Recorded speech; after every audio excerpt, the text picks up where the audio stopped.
Au tout début du film, on nous présente le personnage principal, une jeune fille nommée Margaret, qui s'entraîne sur un vélo d'appartement. Ensuite, on nous présente le personnage principal, un homme nommé Andrew, qui se réveille et qui est horrifié d'avoir trop dormi pour aller au travail. Les deux personnages commencent leur journée, mais Margaret prend son temps et Andrew se précipite dans les rues de New York. Arrivé au bureau, Andrew se heurte au groom et renverse son café. Margaret arrive bientôt et nous comprenons qu'elle est la patronne, car tout le monde imite rapidement une activité débordante. Au bureau, la jeune fille est accueillie par Andrew, vêtue d'une nouvelle chemise. Il s'avère que l'homme travaille comme secrétaire pour Margaret. La patronne gronde l'homme pour avoir écrit sur son café, et nous voyons qu'Andrew est un employé très soumis. Il s'avère que l'homme a spécifiquement acheté le même café pour lui-même au cas où il gâcherait la boisson de la patronne. Une fois de plus, nous constatons que tout le monde a peur du patron. Le couple se rend ensuite au bureau de Bob, où la jeune fille lui annonce qu'elle le licencie. Bob est en colère et crie après la fille, mais Margaret répond qu'elle licencie Bob parce qu'il est paresseux et qu'il passe plus de temps à tromper sa femme qu'à travailler. Par la suite, la patronne dit à Andrew que l'homme doit travailler avec elle ce week-end et qu'il doit annuler un voyage chez sa grand-mère pour son anniversaire. Bientôt, Margaret est convoquée dans le bureau du PDG, où elle apprend que son visa n'a pas été renouvelé et qu'elle va être expulsée. C'est alors qu'Andrew frappe à la porte et que la jeune fille a une idée. Elle annonce qu'ils sont fiancés et qu'ils vont se marier, et Andrew décide d'obtempérer et d'accepter ses paroles. Le PDG est satisfait et souligne qu'il ne reste plus qu'à mettre la bague. La nouvelle se répand très vite et tous les employés se moquent d'Andrew. Au bureau, un homme tente de discuter de ses fiançailles, mais Margot le convainc que si elle est licenciée, ils feront revenir Bob et il licenciera Andrew immédiatement. Le couple se rend au bureau de l'immigration pour déclarer les fiançailles. Lors de l'entretien, l'employé commence à menacer le couple, en particulier Andrew, en lui disant qu'il risque jusqu'à 5 ans de prison pour ce mariage blanc.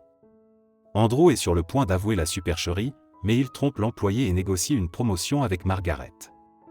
L'agent d'immigration demande si leurs parents sont au courant du mariage. Margaret répond qu'elle est orpheline et qu'il prévoit d'annoncer le mariage à la famille d'Andrew lors du week-end d'anniversaire de grand-mère. Après avoir quitté le bâtiment de service, Andrew dit qu'il risque la prison pour tricherie, ce qui change tout, et fait ses demandes, que Margaret est obligée d'accepter. L'homme exige qu'elle le demande en mariage. Margaret finit par se mettre à genoux et lui demande de l'épouser. Notre couple a donc pris l'avion pour se rendre à la fête d'anniversaire de la grand-mère de l'homme. Ils sont accueillis à l'aéroport par la mère d'Andrew et la grand-mère d'Annie.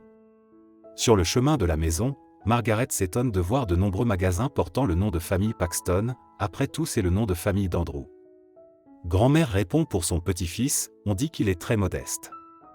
Ils montent dans un bateau et traversent l'eau pour se rendre à la maison d'Andrew, dont Margaret est choquée par l'ampleur et la beauté. Les parents organisent une fête pour le couple, au cours de laquelle Andrew retrouve de vieilles connaissances et doit présenter Margaret à tout le monde. Le père de l'homme, Joe, dit à tout le monde qu'Andrew n'est pas le patron, mais seulement le secrétaire de Margaret. Cela met Andrew en colère et l'homme annonce qu'ils vont se marier. Tout le monde est choqué, mais le champagne est ouvert et tout le monde commence à faire la fête. Le couple est abordé par Gertrude, l'ex-petite amie de l'homme, qui les félicite et leur demande comment Andrew a fait sa demande en mariage. La mère et la grand-mère veulent également entendre l'histoire et disent qu'elle en dit long sur l'homme. Andrew dit que c'est l'histoire préférée de Margaret. Il la raconte à tour de rôle et plaisante l'un avec l'autre. Soudain, l'un des invités leur demande de s'embrasser, et Andrew se contente d'embrasser la main de Margaret. Mais ce n'est manifestement pas suffisant, et les invités se mettent à crier encore plus fort. Nos héros réalisent que cela ne peut être évité et s'embrassent. Le soir, maman et grand-mère montrent la chambre où dormiront nos héros. La grand-mère montre son chien préféré, Kevin. L'homme doit dormir par terre, tandis que la fille s'allonge sur un lit confortable. Le matin, ils sont réveillés par un appel d'un client et Margaret sort en laissant la porte d'entrée ouverte. Kevin en profite pour s'enfuir, alors qu'hier encore, grand-mère disait de ne pas laisser le chien dehors parce qu'il risquait d'être entraîné par les aigles, et c'est exactement ce qui se passe. Margaret lance un téléphone à l'oiseau et l'aigle relâche Kevin. Après avoir attrapé le chien et ramassé le téléphone, Margaret se remet à parler, mais elle remarque que le rapace attaque à nouveau et lui arrache le téléphone des mains. Grand-mère et maman pensent que la fille joue avec Kevin et demandent à Andrew de dire à Margaret qu'ils vont en ville aujourd'hui. Margaret essaie d'échanger Kevin contre un téléphone. Andrew informe la fille du voyage, mais Margaret n'aime pas l'idée, mais elle est forcée de le faire pour qu'ils aient l'air d'un couple heureux.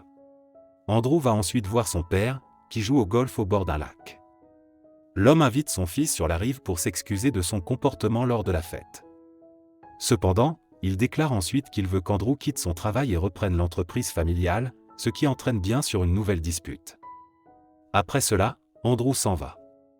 À ce moment-là, Margaret, Annie et Marie se rendent au bar.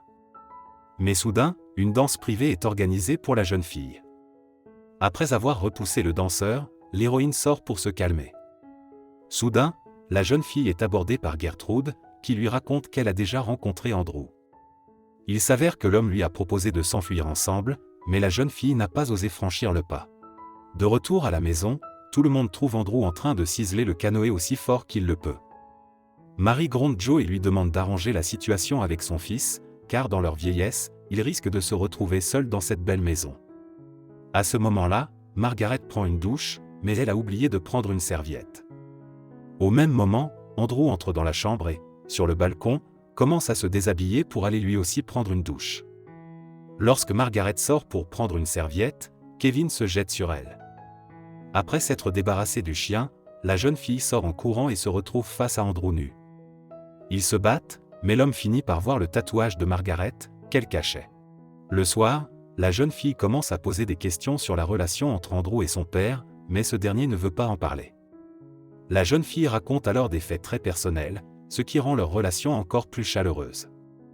Le matin, Marie apporte deux mains au lit, et Andrew saute dans le lit, prétendant qu'ils ont dormi ensemble.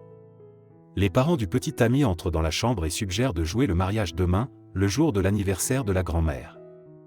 La grand-mère insiste pour qu'il en soit ainsi, disant qu'elle a eu assez d'anniversaires et que son petit-fils ne se marie qu'une fois dans sa vie.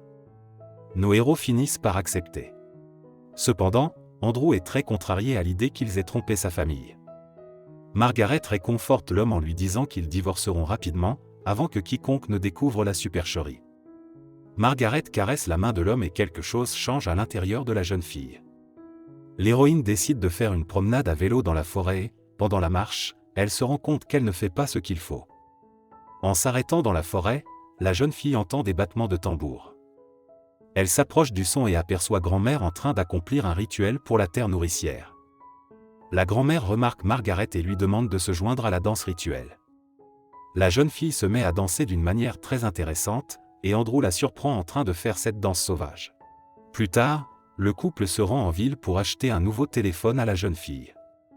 Après avoir consulté les messages vocaux, l'héroïne se rend compte qu'elle a un besoin urgent d'un ordinateur.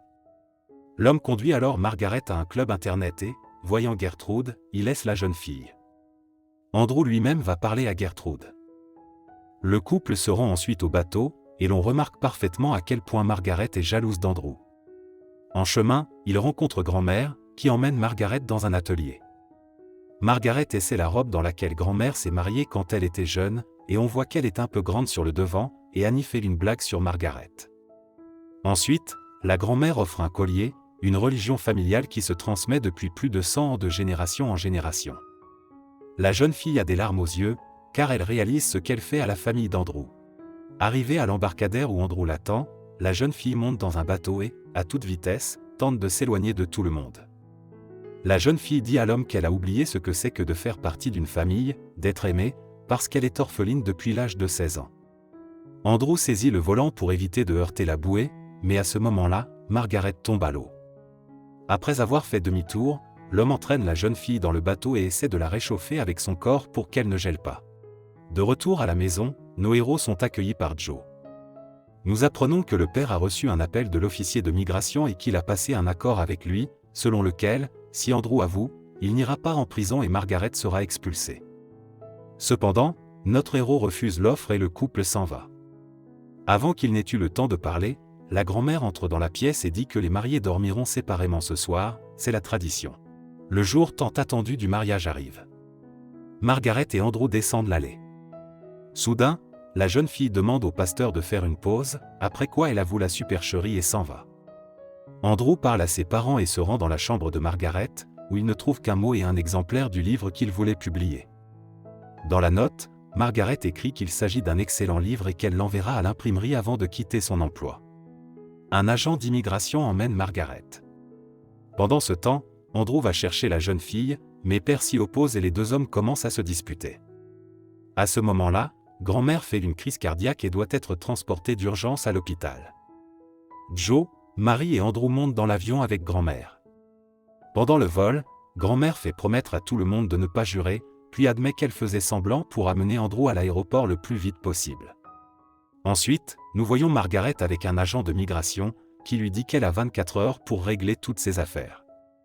Lorsqu'Andrew arrive à l'aéroport, l'homme se rend compte qu'il est trop tard et que l'avion avec sa bien-aimée est déjà parti. Nous voyons Margaret en train de ranger ses affaires dans le bureau le lendemain. Soudain, Andrew entre dans le bureau. Devant tout le monde, l'homme avoue ses sentiments à la jeune fille et la demande en mariage, mais pour de vrai. Margaret accepte. Plus tard, le couple se présente à nouveau au service des migrations, où ils déclarent à nouveau qu'ils ont décidé de se marier. C'est la fin du film. Merci à tous d'avoir regardé ce film jusqu'au bout. Donnez un like à cette vidéo. Écrivez dans les commentaires ce que vous pensez de ce film et rendez-vous dans de nouvelles vidéos.